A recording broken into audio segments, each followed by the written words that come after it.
विनोद कुमार चौधरी, समय 8 मिनट।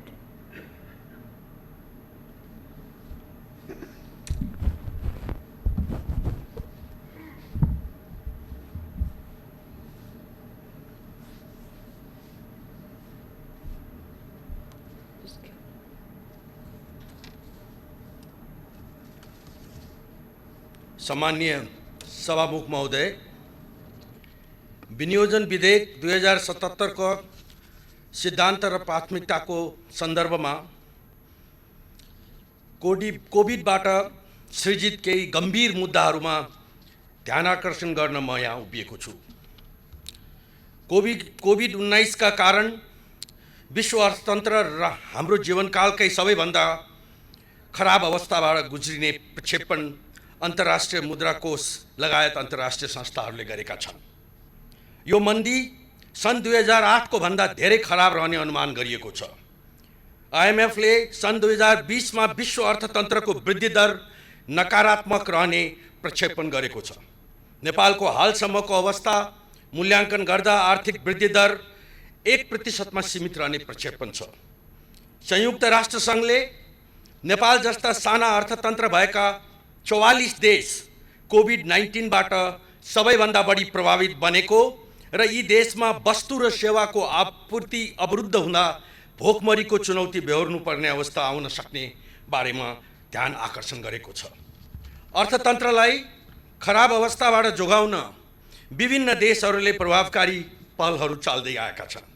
बङ्गलादेशले $8 अरब, UAE ले 27 अरब, दक्षिण कोरियाले 10 अरब, इन्डोनेसियाले 8 अरब को आर्थिक प्याकेज कार्यान्वयनमा ल्याइसकेका छन्।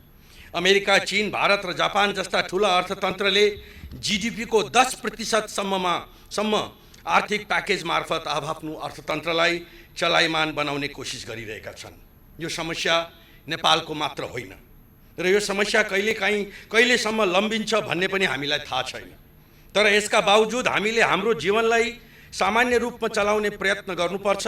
त्यसका लागि हामीले अर्थतन्त्रलाई सामान्य अवस्थामा फर्काउन प्रयत्न गर्नुपर्छ। नेपालमा पर्यटन, औद्योगिक उत्पादन, रेमिटेन्स निकै खराब अवस्थामा पुगिसकेका छन्।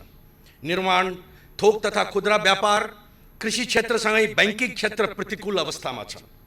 जलविद्युत, सिमेन्ट जस्ता बृहत लगानीका परियोजना निर्माणमा ढिलाइ भइरहेका छन्, ब्याजको मारमा परेका छन्। निर्माण सामग्रीको उपलब्धता शून्य प्राय छ। यी सबै कारणले मुलुकले ठुलो र दूरगामी मूल्य तिर्नुपर्ने स्थिति प्रष्ट देखिएको छ। अर्थतन्त्रमा अहिले आएको समस्या सरकार वा निजी क्षेत्रको मात्रै होइन, यो हामी सबैको साझेदारी समस्या हो। यो राष्ट्रिय समस्या हो। त्यसैले सर्वप्रथम हामी सोचमा स्पष्ट हुनु आवश्यक छ। विश्वका अन्य मुलुकले उद्योग व्यवसाय, साना तथा मझौला उद्योग र रोजगारी संरक्षणका लागि आर्थिक राहतका प्याकेजहरू कार्यान्वयनमा ल्याउनुको कारण राष्ट्रिय अर्थतन्त्रलाई सबल बनाइराख्ने प्रयास हो। यो निजी क्षेत्रलाई भर्तेक होस् भन्नका लागि मात्र गरिएको प्रयास होइन। अहिलेको स्थितिमा निजी क्षेत्र र सरकारले साझेदारका रूपमा काम गर्नुपर्दछ। निजी क्षेत्रलाई जति निमोठे पनि हुन्छ भन्ने मानसिकता सही होइन। साथै सरकार एक्लैले यो समस्या ताड्न सक्छ भन्ने निजी क्षेत्रले सोचेको छ भने त्यो पनि सही होइन। दुवै पक्षको सोचबाट यो समस्यालाई समाधान खोजिनु पर्दछ।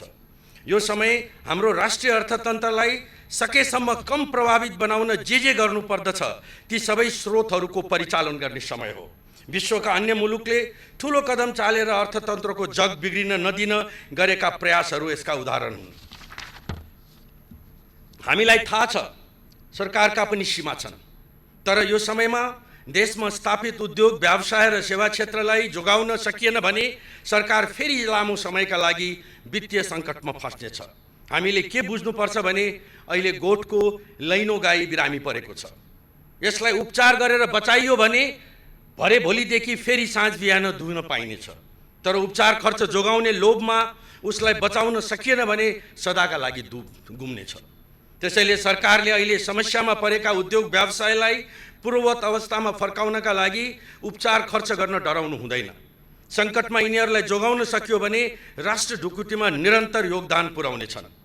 जब हामी राहतको कुरा गर्छौँ, GDP को 5 देखि 10% सम्म तरलता बजारमा प्रभाव गर्ने कुरा गर्छौँ र यसको मर्मलाई आत्मसात गर्नु जरुरी छ। विभिन्न अवरुद्ध भएर बसेका योजनाहरू, रोजगारी सृजना गर्ने सेक्टरहरू, पर्यटन, ठुला उद्योग वा कन्स्ट्रक्सन साइट्सहरू, तिनलाई अत्यन्तै सहज रूपमा वित्तीय पहुँच उपलब्ध गराउनु आजको आवश्यकता हो। प्राविधिक रूपमा 1-2% ब्याज दर छुटले कुनै खासै महत्त्व राख्दैन। उद्योगको प्रकृति, उसले झेलिरहेको समस्याको अवस्थालाई मूल्याङ्कन गरी ती उद्योगका लागि तरलताको प्रभाव यसरी गरिनु पर्दछ कि ती उद्योगले तत्कालका व्यवहार धान्न सकोस्, उद्योगलाई दिगो बनाउन सम्भव होस्। बेलायतले 20 बिलियन पाउन्डको आर्थिक प्याकेज सार्वजनिक गर्दै आगामी 3 महिनासम्मका लागि कर्मचारीको 80% तलब सरकारले बेहोर्ने घोषणा गरेको छ। त्यस्तै न्युजिल्यान्डले पनि तलब कर र व्यवसायमा समर्थन गर्न $7.3 बिलियन को आर्थिक प्याकेज सार्वजनिक गरेको छ। हामीले रोजगारीका अवसरहरूलाई पनि कसरी जोगाएर राख्ने भन्ने आजको अत्यन्त गम्भीर समस्या हो।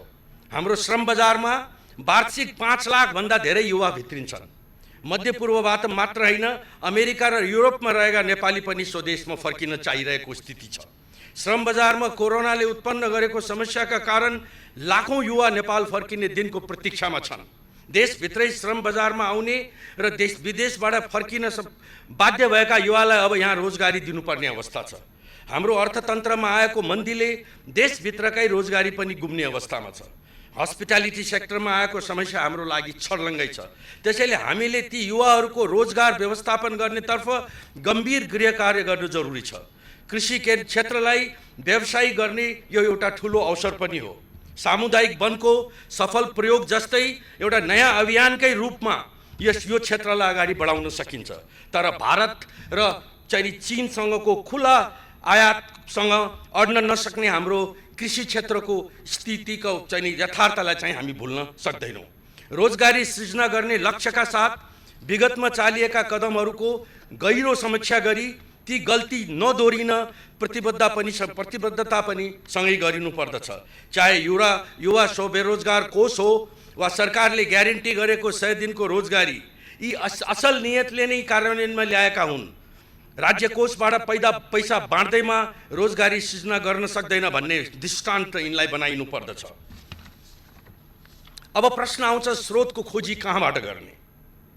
त्यसले केही अलोकप्रिय दूरगामी प्रभाव पार्ने इच्छा शक्तिको खोजी गर्दछ। सरकारद्वारा गठित सार्वजनिक खर्च पुनरावलोकन आयोग 2075ले सरकारले अनावश्यक खर्च कटौती गर्दा मात्रै पनि वार्षिक 4 खरब रुपियाँ बचत गर्न सकिने सुझाव दिएको छ। देशमा रहेका 3000 भन्दा बढी समितिहरू किन आवश्यक छन् भनेर आयोगले प्रश्न उठाएको छ। मन्त्रालयहरूको संख्या 16 र विभागहरूको संख्या 35 मा सीमित गर्न सकिने सुझाव दिएको छ। हामीले खासै औचित्य नरहेका सरकारी निकायहरू विघटन गर्न सक्नुपर्दछ। सरकारी कोषका लागि बोझ साबित भएका सार्वजनिक संस्थाहरू निजीकरण वा खारेज गर्न सक्नुपर्दछ। फजुल खर्च नियन्त्रण गर्न सक्नुपर्दछ। तथ्यहरू यस्ता विकास खर्चका लागि विनियोजित बजेट खर्च नभएर थन्किँदै आएको छ। सामाजिक सुरक्षा कोषमा अर्बौं थन्किएर बसेको छ। कामदार र उद्यमीको बीचमा एकमात्र सद्भाव बिग्रिन नदिन यसको समुचित प्रयोग गरियोस्। आजको यो समस्याको एउटा ठुलो समाधानको बाटो बन्न सक्दछ। नयाँ परियोजनाहरू थप्ने र अचकल्टो अवस्थामा रहिरहने प्रवृत्तिको अन्त हुनुपर्दछ। कहाँ लगानी गर्ने भन्ने विषय यसअघि नै कार्यान्वयनमा गइसकेका परियोजनाको कार्य प्रगतिका आधारमा टुङ्गो लगाइनु पर्दछ। बजेट विनियोजन गर्ने, खर्च नगर्ने र थन्किएर बस्ने नियति अब दोहोरिनु हुँदैन। सुरु गरिसकिएका र अगाडि बढाउन तयार भएका परियोजनाहरू नै आजका प्राथमिकता हुन्। धन्यवाद। माननीय श्री देवेन्द्र पौडेल।